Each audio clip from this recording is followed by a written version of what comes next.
आप देख रहे हैं वॉइस ऑफ कौशाम्बी न्यूज, हर आवाज बनेगी खबर। नमस्कार, स्वागत है आप सभी का वॉइस ऑफ कौशाम्बी के न्यूज बुलेटिन में। ये नजर डालते हैं इस वक्त की कुछ खास खबरों की ओर।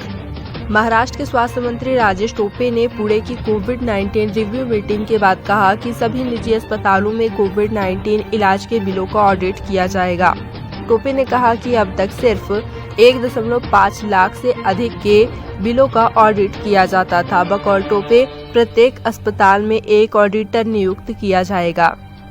संयुक्त किसान मोर्चा ने शनिवार को कहा कि आंदोलनकारी किसान 5 जून को संपूर्ण क्रांति दिवस के रूप में मनाएंगे और बीजेपी सांसदों व विधायकों के दफ्तरों के सामने केंद्र के नए कृषि कानूनों की प्रतियां जलाएंगे। बतौर संयुक्त किसान मोर्चा पिछले साल सरकार ने 5 जून को ही अध्यादेश के तौर पर किसान विरोधी कानूनों को प्रस्तुत किया था। केंद्र ने शनिवार को उन परिवार वालों की मदद के लिए उपायों की घोषणा की है जिन्होंने कोविड-19 के कारण अपने कमाई करने वाले सदस्यों को खो दिया है। कोविड-19 से मरने वालों के आश्रित परिवार वालों को ESI योजना के तहत पारिवारिक पेंशन मिलेगी। दिल्ली में लॉकडाउन को 7 जून की सुबह 5 बजे तक बढ़ाने का ऐलान किया गया है। बकौल DDMA स्वीकृत औद्योगिक क्षेत्रों में बंद परिसरों और कंटेनमेंट जोन के बाहर मैन्युफैक्चरिंग व कंस्ट्रक्शन इकाइयों को संचालन की अनुमति दी गई है। अरविंद केजरीवाल ने पहले कहा था कि 31 मई से चरणबद्ध तरीके से अनलॉक की प्रक्रिया शुरू होगी।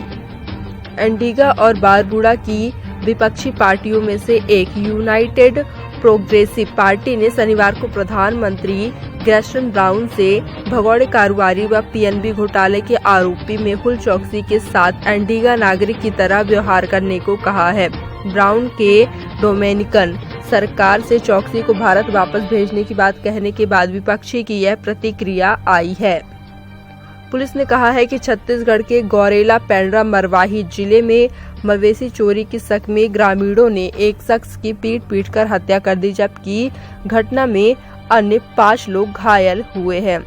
जिले की अतिरिक्त पुलिस अधीक्षक प्रतिभा पांडे के मुताबिक मामले में अभी तक 6 लोग गिरफ्तार किए गए हैं। दिल्ली के उप मुख्यमंत्री मनीष सिसोदिया ने शनिवार को कहा कि दिल्ली के 92 लाख युवाओं के लिए वैक्सीन की 1.84 करोड़ डोज की जरूरत है।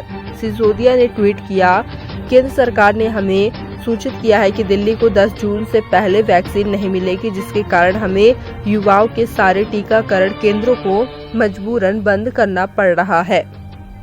उत्तर प्रदेश के गाजियाबाद में ब्लैक फंगस, व्हाइट और येलो फंगल इन्फेक्शन से पीड़ित मिले कोविड-19 पॉजिटिव शख्स कुंवर सिंह का इलाज कर रहे डॉक्टर BP त्यागी ने कहा है कि उनका शुक्रवार को निधन हो गया। डॉक्टर ने कहा कि कुंवर का टॉक्सेमिया से निधन हुआ। कुंवर 24 मई को येलो फंगस से संक्रमित पाए गए थे।